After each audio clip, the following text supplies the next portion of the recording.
Olá, gente!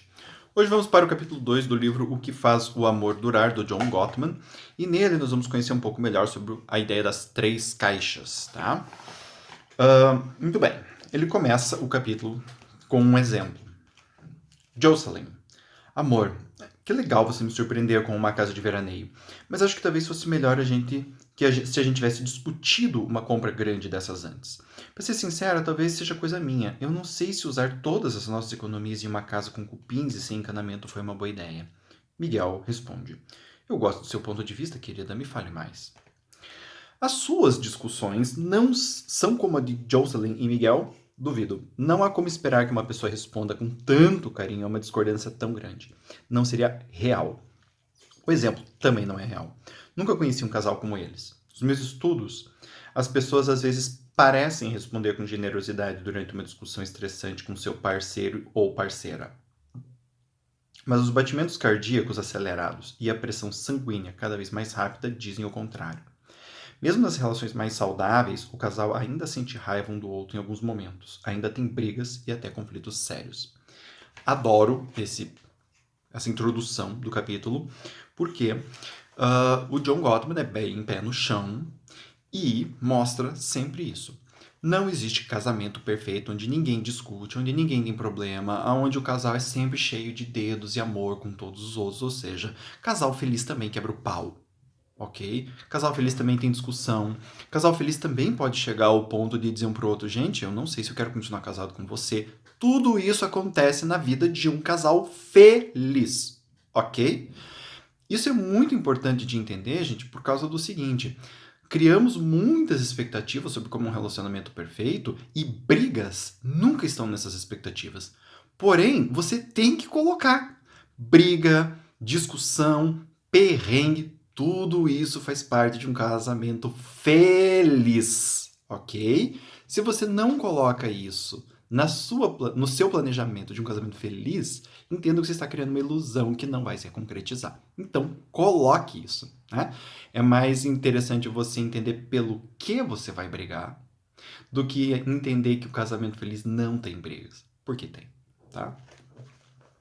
Muito bem. Usando o linguajar dos jogos, a Caixa Magnífica oferece um bom placar para os dois. Entretanto, ninguém fica nesta caixa para sempre. Quando a situação esquenta, é fácil perder sua habilidade de responder de maneira positiva e produtiva. No laboratório do amor, não me surpreende quando nenhum dos dois integrantes de um casal consegue entrar na Caixa Magnífica durante uma discussão. Ou seja, isso não é necessário para termos um casal feliz. Contudo, minha pesquisa mostra que em vários relacionamentos essa caixa não fica trancada. Quando categorizo alguns casais como magníficos, não quero dizer que soam como Jocelyn e Miguel. Quero dizer que conseguem, ao menos, entrar na caixa magnífica quando a discussão esquenta. Em meio ao conflito, esses casais encontram uma maneira de responder, pelo menos por certo tempo, de forma branda e amorosa. Tá? Ou seja, ninguém tem que ser Madre Teresa de Calcutá para ter um relacionamento bom. Basta que você consiga em alguns momentos acessar, note que ele fala alguns momentos, então eu acesso, faço algo aqui e aqui eu posso sair. Ok? Quando casais magníficos discutem, provavelmente não usarão todas as palavras e ações, entre aspas, apropriadas que um terapeuta sugere para resolver o conflito, mas eles se resolvem. Por que ele coloca isso? Porque quando a gente vai ler livros de psicoterapia, manual de terapeuta, etc e tal, tem muitas coisas que dizem assim: você tem que fazer desse jeito, né? Tem que comunicar deste jeito. Só que qual é a probabilidade disso acontecer na realidade? Muitas vezes é pequena. Então o que acontece? E também muitas vezes é difícil de você fazer aquele tipo de comunicação o tempo todo. Então isso não é uma coisa natural. Agora, o que o John Gottman propõe é que você pode buscar, em alguns momentos, fazer alguns movimentos em direção dessa comunicação adequada. Que isso tem uma repercussão grande. Então, não é que a pessoa vai ter que mudar completamente o jeito de comunicar dela. É que ela tem que ficar esperta. Pô, peraí, estamos discutindo. E o bicho está pegando. o que ajuda e o que não ajuda neste momento. Tá? Então a pessoa ela faz essa busca. Lembra do vídeo passado, do capítulo 1, né? Então, eu olho para o outro e para a nossa relação. O que vai ser melhor para mim e para nós, né? Para mim, para ele e para nós aqui neste momento. Eu dar um berro vai ser a melhor coisa? Ou eu dar um passo para trás? Uma respiradinha, né?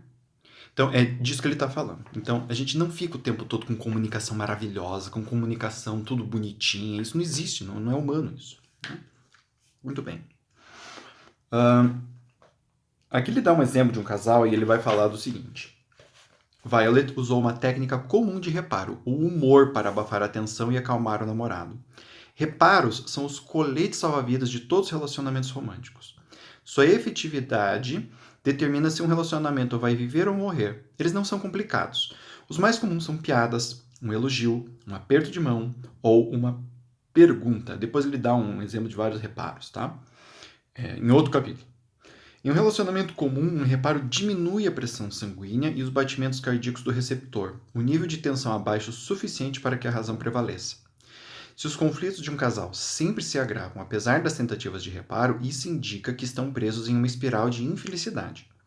Usar o reparo errado não é o problema do casal. O problema é o histórico de conflitos improdutivos e cheios de cicatrizes. O que ele está dizendo de novo? Que o problema não é se você não usou aquela comunicação certinha nessa discussão. O problema é como são todas as discussões de vocês. Um casal não quebra por causa de uma discussão errada, porque o outro falou uma coisa errada. O casal quebra por causa de um histórico, tá? Ou seja, é uma dinâmica de relacionamento. Não é só um evento, são vários eventos, ok? O reparo de Violet não resolve o problema entre ela e Jim, porém permite que conversem sobre ele sem perder o controle, resguardando assim a viagem. Conseguir entrar na caixa magnífica durante uma troca exaltada é um sinal promissor para o futuro de casal. Então, né? Exemplo, o cara estava lá dirigindo, falou alguma coisa, a mulher falou outra coisa, o cara ficou brabo, rolou aquele climão e ela fez uma piadinha, a piadinha deu uma quebrada de gelo. Quebrou o gelo? Quebrou. Os dois conseguiram baixar um pouco a intensidade da raiva um do outro? Sim, bom sinal. É isso. Não é uma coisa miraculosa, entendeu? É isso, uma piada, né? Uma brincadinha ali. Né? Ok. No estudo sobre recém-casados, descobri que a capacidade de expressar positividade durante uma discussão acerca de uma área de conflito não só previa se o casal estaria junto no final dos 6 anos de estudo, como também previa se ainda estaria feliz. Né? Então, olha o quanto que isso é importante. E isso, de novo, vale para os dois lados. Às vezes uma pessoa é capaz de fazer a piada e a outra não reage. Caputa. Fecha. Tá? Talvez a descoberta mais importante sobre esses casais seja a precisão cirúrgica com que sincronizam suas rápidas incursões para a caixa magnífica. Essas visitas geralmente ocorrem quando o estado físico de um dos cônjuges indica um nível elevado de estresse. Tá? Casais bem sincronizados, um percebe o momento em que o outro entrou na caixa ruim. Né? Você sentiu, percebeu. Ok, ele tá bravo, ela tá brava, momento de dar uma pausa. Sua intuição leva para a caixa magnífica na hora certa. Reparos em momentos certos são parte da dança entre duas pessoas que se conhecem e que confiam uma na outra. Então, de novo, não é uma coisa de fazer uma coisa certa uma vez. É algo do seu histórico. Se eu tendo a confiar bastante em você, porque você demonstra isso, e eu demonstro isso para você, nós tendemos a confiar um no outro, então o teu reparo eu vou aceitar. Eu não confio em você, nem você em mim. Eu vou fazer um monte de reparo, você não vai aceitar. Você vai fazer um monte de reparo, eu não vou aceitar. E aí o bicho vai quebrar do mesmo jeito. O pau vai quebrar do mesmo jeito. Tá entendendo? Então, nada é uma coisa só. Por isso que essas ideias que são vendidas assim, às vezes tem cursos assim, muito tecnicistas, elas não funcionam tão bem. Porque a pessoa acha que se ela falar daquele jeito, tem que dar certo. Só que percebam que isso, de novo, volta na questão da desconfiança. Eu fiz um curso, eu estou falando certo, então você tem que mudar o seu comportamento porque eu falei a coisa do jeito certo e você tem que reagir assim a mim. Isso não é confiança. Né? Isso prejudica a confiança, porque eu estou olhando para mim, para eu. Eu fiz um curso, eu li um livro, o meu livro diz coisas certas, então agora você tem que mudar o seu comportamento. E não funciona assim, ok? Aí ele vai falar sobre agora a zona mediana entediante, certo? Ao contrário dos casais infelizes, os casais medianos são engajados e respondem, mas permanecem calmos quando expressam discordância. Em nossos estudos com casais, cerca de 45 a 60. Em nosso estudo em casais com cerca de 45 e 60 anos de idade, descobri que casais felizes passam por volta de 65% do tempo na caixa mediana quando discordam, enquanto casais infelizes passam 47%. 12 anos mais tarde, os casais felizes passam cerca de 70% do tempo sendo medianos. Então, conforme seus aniversários de casamento vão passando, os casais felizes se distanciam cada vez mais da necessidade de se tranquilizarem mutuamente. E as medições em vídeo indicam que eles recebem cada vez mais retorno desse estado de neutralidade. Então, olha que interessante. Porque o casal feliz, ao longo do tempo, ele não fica o tempo todo entrando na caixa, né, magnífica. Ele fica na caixa mediana. Por quê? Porque ele começa a se calibrar de uma forma tão boa que essa neutralidade é o momentum das discussões deles. Então, quando eles estão em discussões, eles não precisam mais acessar tantas coisas, porque mesmo a discussão começa a se tornar algo que não agride eles. Trocando miúdos, eles aprenderam a brigar. Olha que louco, né? E aí a caixa mediana acaba se mostrando algo mais interessante do que a tal da caixa magnífica. Tá? Obviamente a caixa magnífica e todos aqueles comportamentos são importantes para vocês chegarem nisso. Mas isso daqui é uma coisa bem interessante que ele está trazendo, um dado bem importante. Então ele vai até falar isso. A neutralidade foi de fato uma chave para o destino do relacionamento. Os casais que passaram mais tempo sem se exaltar permaneceram casados. Os benefícios profundos da neutralidade indicam que trocas menos emotivas, em vez de trocas apenas positivas, são objetos válidos para casais.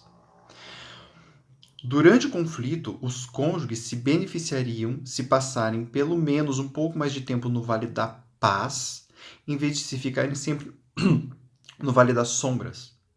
O alívio da caixa mediana pode ser a expressão máxima de confiança no relacionamento. Contudo, não se preocupem se vocês e seus cônjuges ainda não estão prontos para permanecerem medianos. Leva tempo até chegar lá.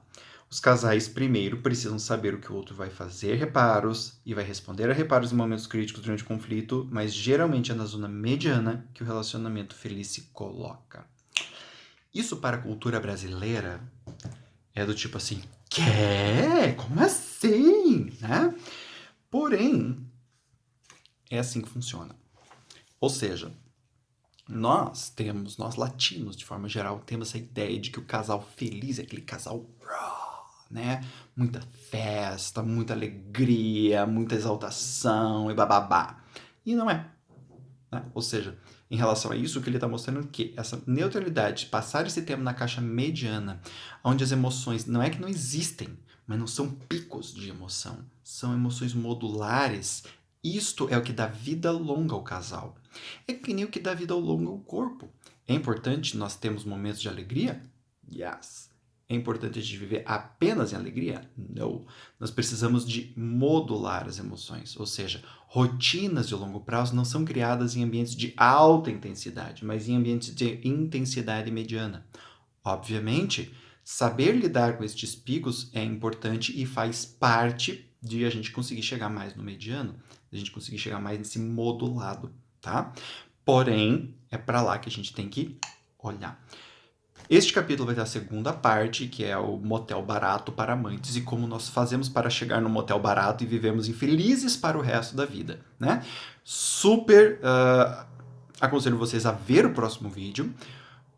Porque você pode se identificar. 2, porque se você se identificar, você vai começar a entender o que você está fazendo e o que está deixando de fazer e como sair disso. E 3, porque se você não entrou ainda, você já pode identificar o que está acontecendo antes de entrar, ok? Então, um beijo grande para vocês e até o próximo vídeo.